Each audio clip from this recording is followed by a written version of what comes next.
All right, it's been a long time waiting, but we'll be doing a thoughts video on every single map to get to round 25 on. Without further ado, let's begin. I mean, Black Ops 1 Zombies, my bad, wrong game.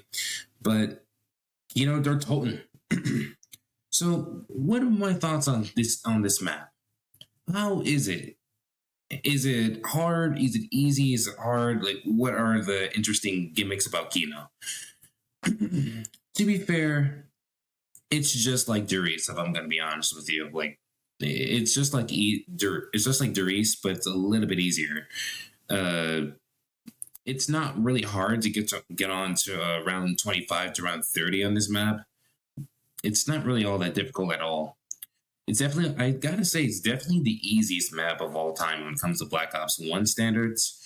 But the difficulty, I'd say it's about like easy, but it has a little bit of catch. So the things you have to look out for are the Nova 6 crawlers and the doggies.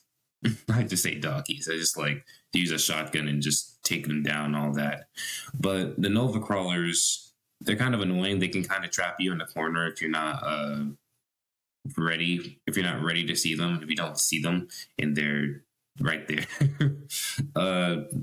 That's practically about it. It's not really all that hard of a map. It's just look out for Nova crawlers and be mindful of the doggies, and that's about it. With the rating, I would say it's in the easy ranking. All right, now we gotta do the map that's the opposite of Kino. Dear Kami.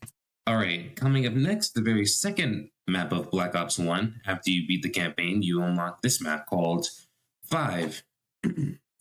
Its 5 is actually a very unique map. It's unlike any other map before and even after. So I have to say something. I need to vent out for a bit. 5 is freaking hard. Like, very hard. All right. I'll explain. So the gimmicks of 5 is an interesting one. So 5, I'm gonna say this to shorten it down. I'm gonna bridge it down. 5 is a struggle in and out, or at least in my experience, anyway. Since I don't really play 5 all that much, it's a struggle day in, like all the way through. So in the early rounds, you kind of have to you have to use the best. You have to use the ammo. You have to use the guns that have no ammo in it, like the PM63 and the MP5K and the PM63 and all those wall guns. And they don't really last until like round 9, round 8. I mean, to be fair, I do like using weak guns for points on the early rounds, but you're pretty much screwed. So the strategy I actually used for 5 was that it was go into the go around, go near the elevator, and try to use the MPL. Oh, I forgot about that gun, the MPL, and try to get like over 9,000 points. And try to upgrade your M1911 as quick as possible, and then you can try to kill the Pentagon thief. Because this map, think about this, the reason why I try to set it up or start up like that is because the map, unlike most maps, starts off hard as Hiffle, and dear goodness, it's not beginner friendly. My experience with overall, I will say my experience with 5 is, like I said in the beginning, is one of the hardest struggles. And I will say, once you get up to round 20s, round 25, it's very rewarding. And that's when you start to appreciate how difficult 5 is. Because it's a map unlike any other. It's a one of a kind. So once you find some way to get through the hardest of rounds, you will feel like you accomplished something in this game, and that's my favorite thing about 5. So, what rating will I give 5? I'll definitely say one of the harder ones because 5 is it starts off hard, but then it starts off hard and you kind of have to struggle your whole way through, claw and do the best way you can to go in and out and survive this map. And that's all I gotta say for 5. Overall, a good map, just very difficult indeed. All right, next. Oh, yes, Ascension, or as I like to call it, the OG monkey map. Okay, I'll explain why for a moment. But Ascension, all I have to say with Ascension is that it's a really easy map. Like you can, it's. I'll have to say, it's the easiest map of. It's one of the easiest maps of all time because all you need is a thunder gun and jug. Now the gimmicks and mechanics of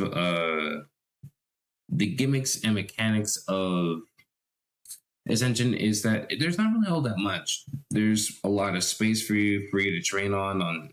There's a lot of space for you to train on, and it's practically the OG zombies map that encourages training or hoarding, as people say nowadays. Well, that's at least that's what I'll say.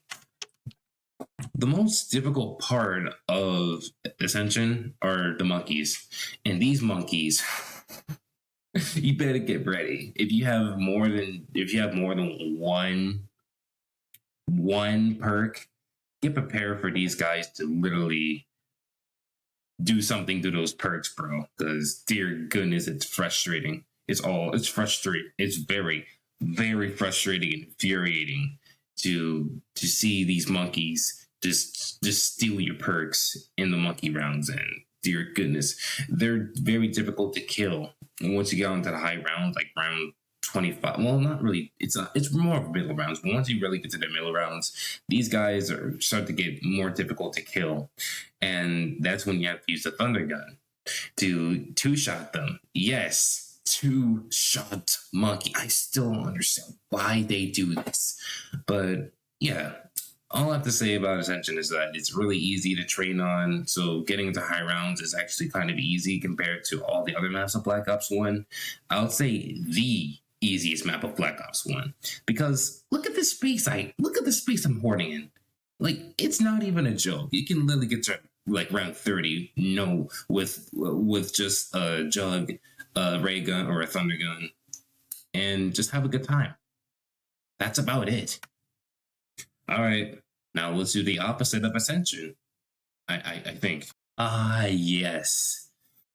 You know this map, guys. It's a screaming director map, known as Call of the Dead. So, Call of the Dead. What are my thoughts on this map? So, Call of the Dead is like 5 is actually a unique map as well, where not in just the atmosphere. It's kind of like 5 in terms of like story wise, and the characters just being once in a lifetime, just here. But the map, dear goodness, it's all I have to say is that it's a very, very, very chaotic mess. Very, very chaotic, and I'll tell you why. So when you spawn in this map, George Romero, yes, the giant 7-foot tall zombie that's following you around the entire map, George Romero. He follows you around, right? And here's the thing. It's annoying. Like, extremely annoying. Like, dear goodness, every single time I see him, I always want to kill him. Maybe this is just me, like bugging George and all that other stuff, but every single time I see him and he's near the horde and he's screaming his lungs out, trying to screw up my horde, it makes me want to kill him even more. I'm sorry for sounding a little more devious than usual, my usual edgy troll or whatever. But I don't even like George. But the thing I do like about George is he offers up a perk bottle and a death machine. And to be fair, to answer your question and see if you're watching, yes, to me it is worth it. Even though he comes up like 2 rounds later, I'll do it again. I will kill him again. But again, I think I got a little bit off track. So let's talk about the mechanics of this map. So Call of the Dead is a huge map. And the interesting thing is most of the areas of the map are actually kind of narrow. So even when you're trying to explore the map and there's a ton of zombies, you can't really explore the map very well. At least in the higher rounds anyway. So the only good training spot is near the lighthouse, and the lighthouse is the only area you can comfortably train on. I mean, I could be wrong. There might be some others, but I don't really need to bother. I don't really bother to just look it up. I just want to just get this whole thing done. But it's a huge map, but it's also huge and narrow as well. Like with very with it's not as bad as Shangri-La in terms of spacing. It's not a it's just this map isn't really the most adventurous type. It's not like Ascension. Like I'm pretty sure this map is pretty much the opposite of Ascension. Oh, now if I'm thinking about it. All right. Fine. Let's talk about George. So George Romero, the bane of my existence in this map. So what he does is that he follows you around throughout the entire map. And what he does is that, and here's his mechanic. I like to call zombie rage or zombie panic. No, I also say zombie rage or zombie charging rage or something like that. Or charging zombie rage or surge or something like that. And what he does is that when you shoot him, he screams the top of his lungs out and tries to kill you. You want to know how he tries to kill you? By using his director axe. And when he chases you, he runs really fast. So he runs really fast. So trying to get to him, trying to escape from him. There we go. Trying to escape from him is going to be a very, very, very hard challenge, unless if you have stamina. But the method most people use, even I use, is that when you shoot him, put him in the water. It will always slow him down, and thank goodness it slows him down. Another mechanic he has is this unique thing that happens after around 6, around 7, around 8. And that's when he starts to scream in the top of his lungs and he makes the zombies run faster. Now, this is the part I don't like about George Romero, because when he does that and you already have a horde, it's going to be even more difficult for you to horde up that horde again. And to make things even more annoying, if he's inside that horde, you're more likely going to shoot him. You'll slow down a bit after he screams, and then he starts to chase you alongside the horde. Plus, he's even faster than the horde.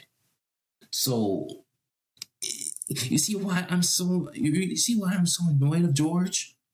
It just makes things worse. Oh my goodness. But I will say though, George is incredibly annoying, but his purpose is to discourage players from camping. That's his purpose. He's there to discourage players to stay in one spot for the rest of the game. Because I think that's actually a really unique thing to do. Like, I think it is. For me, I just don't really like it very much, because that's not the way I play. Like, I just don't like having some 7-foot tall dude follow me around throughout the entire map and screams on the top of his lungs and trying to kill me with his director axe or something like that. But if that's for you, then I guess enjoy the suffering. Because I sure did doing this round 25 thing. It's hard to move around. I will say it's a little difficult to move around in terms of spacing, so you have to be really quick. But once you get the map down, it's actually not that hard. It's just George and the crappy Black Ops 1 guns. That's about it. All right. Next, are we in Venus? Or are we in a jungle? Somewhere in this exotic jungle in the Himalayas. Yes, I answered the question that's been a theory for years. Screw that. But here we are. Shangri-La. One of the closest and deadliest maps of all time. What are my thoughts on it? Well, this is going to surprise you. I like this map, number one. Number two, not that hard of a map once you know what you're doing. Okay, let me explain. So, Shangri-La is definitely one of the hardest maps of all time. Without a doubt. Like, dear goodness. But the method I used is that I just carry Mustang and Sally's, or I just use the baby gun. And since the box loves to give random weapons, I mean that's its function. It loves to do that though. It loves to give you random weapons for no reason. It loves to give you crappy guns it loves to give you crappy guns, man. But that's the thing. I don't like hitting the box, so I just kept my M1911s and tried to make it work. And to be fair, I'm glad that my method worked. So enough about my method. So what are the mechanics? What makes this map even more difficult than it needs to? Number one, the spacing. Now, as you see, this is definitely the closest quarters map of Black Ops 1 Zombies. Like, you see the spacing, you can barely get past that zombie right there, like in the gameplay. But it's definitely a map that gets you cornered. Like, the zombies corner you hard in this map, and it's absolutely ridiculous. But I will say this though. Since the map is very close quarters and all that, it makes it easier for it definitely makes the rounds go by faster. But but again, this map is it loves to give you kisses of the closeness. If you guys are claustrophobic, please, I don't think this map is for you. But let's talk about the boss zombie. So the boss zombies are interesting. So there's one called the Napalm Zombie, and the Napalm Zombie likes to take his time. He just takes his time, slowly walking and burning and all that. But when all that, and you know he's there. You know when he's there, and when you see him getting up from the ground and all that, and you ugh, I can't talk today, and you see him walking to you, you start to get burned a lot. So that means you know he's there, and when you get really close to him, he blows up. This dude's literally like a ticking time bomb. I'm not even joking. He's literally the embodiment of self-destructive Human Torch. Wow, I never really thought of that before. He must be a cousin of Human Torch. Thanks, DC. But let's talk about the Napalm Zombie. Wait. First up, we need to finish it a little bit about the Napalm. So after you kill him via blowing him up, via getting, allowing him to blow up in your face, pause, or killing him, which he is quite tanky. So good luck with that. He's not as tanky as the BO3 Panzer, but he is quite tanky. After he dies, okay, whatever. After he dies, he has a fire. He has his fire on the ground. And this fire on the ground kills the zombies that pass that who dares to pass the fire of the Human Torch. So it burns them, and it actually makes training a little bit easier. It kind of makes this it's kind of cool that after he dies, he's practically a trap for the zombies, and it's actually kind of cool seeing that, you know. All right, next with the Shrieker. The Shrieker, dear goodness, who he loves to blow your eardrums for some reason. But the Shrieker, he's not as tanky as the napalm zombie, but he is fast. And again, he's definitely the crazier of the two because he loves to give people blurred visions. He loves to give people I don't know, ear related trauma or something in this map. He loves to make you go blind. But again, he's not really all that hard to kill. He's just really annoying to deal with. And every single time you see him running towards you, he's like, die. Like he's some kind of roach to kill or something like that. But yeah. But again, my overall experience with Shangri-La, not that bad. Sure, it's hard. It is really hard. But once you get the hang of it, it's actually pretty fun. I won't lie. Okay, now to Moon. Dear goodness. Yes. We already know what it is. The big Easter egg Moon of all. I think I screwed the line. The big event. The big Easter egg of all time. The best Easter egg. The best map that has the Easter egg in it. Okay. The best Easter egg map. Okay, there we go. The best Easter egg map of all time that spawned Black Ops 2, the catalyst of Black Ops 2. We have Moon. And what are my thoughts on Moon? Well, the setup of Moon is definitely one of the slowest setups in the entire game. I'd say a little bit slower than Origins, but Origins is a little bit more like a quest of. It's more of like a quest map. With Moon, it's chaos, thick and thin, bro. I'm gonna be honest, if you're playing Moon and this is like your first time, this is pretty much your nightmare because Moon, man. I will say is the embodiment of chaos of every map before it. It's literally the pinnacle of chaos. Every single time I think about a chaos map, I think about this map right here because a lot of stuff goes on Moon, and it's absolutely ridiculous. So when you spawn into the Griffin Station, you know, in the Area 51, where the people who were they were Naruto runners over there. Then the zombies spawn in, and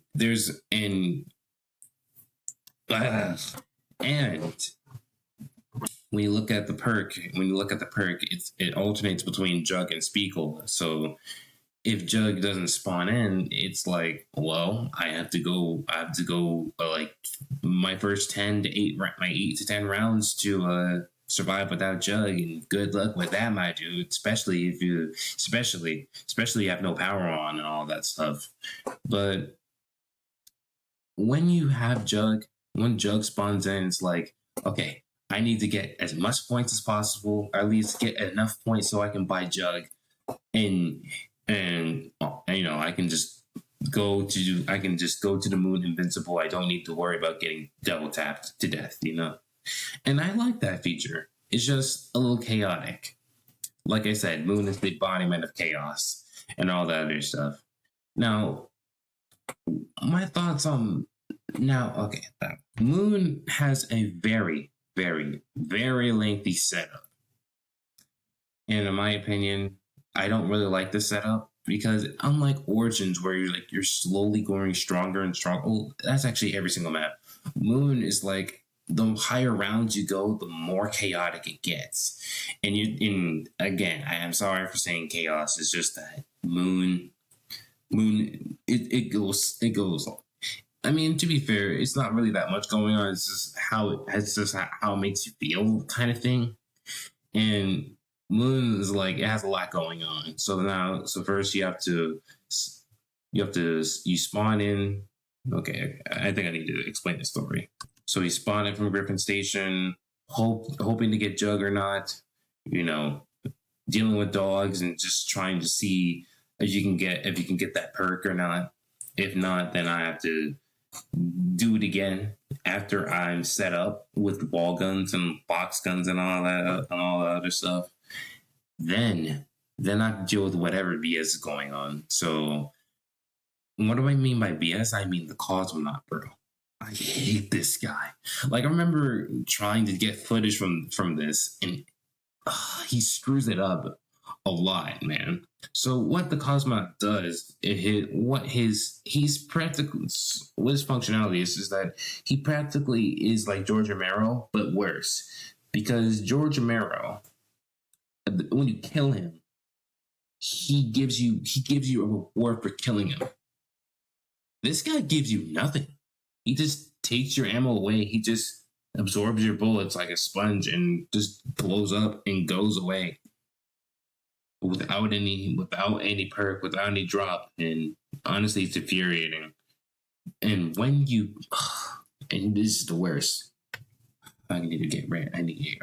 When you're about to run in a hallway or run through a door, and the doors open by themselves, and you see these guys you see these guys in the doorway. Dear God, you better pray that you don't lose your jug, because if you lose your jug, man, you gotta go through that whole teleport process again. And dear goodness, it's annoying. Because there are times where he doesn't take your jug and he just randomizes it. He just shovels your perks up. But this dude loves to take your jug for some reason. He's like, "Oh, you got a jug? No more. Say no more. I'm gonna take that jug away from you, so that way you can die faster." And it just makes Moon not as fun to play, in my opinion. And I'm just gonna get ready for saying the last part. So, in general, in conclusion, Moon, like I say many times, is the embodiment of chaos, and a lot of people love the. I personally am very mixed of Moon. I'm not very. I don't hate it, nor do I like it. It's just right in the middle, and to me, it's not really all that of a surprise. With the excavators trying to get into that good old life support, then you have the Cosmonaut, then you have to deal with the zombies, then you have to deal with perks. It's just so much going on, and it's just ridiculous sometimes. Yeah, yeah. It's very insane, man. I mean, to be fair, there are a lot of fun things about Moon. It's really cool, but I just don't like how it was executed there. I just don't like how it was executed. So my experience of this map wasn't the best, but I'm happy that I'm done with it. And that's practically Black Ops 1. For you, I guess so. And that's practically it. Next, we'll do Black Ops 2. We'll do Black Ops 2 next. And I'll see you weirdos later, I guess. Not the degenerate ones. Just the eccentric nerdy ones. Bye now.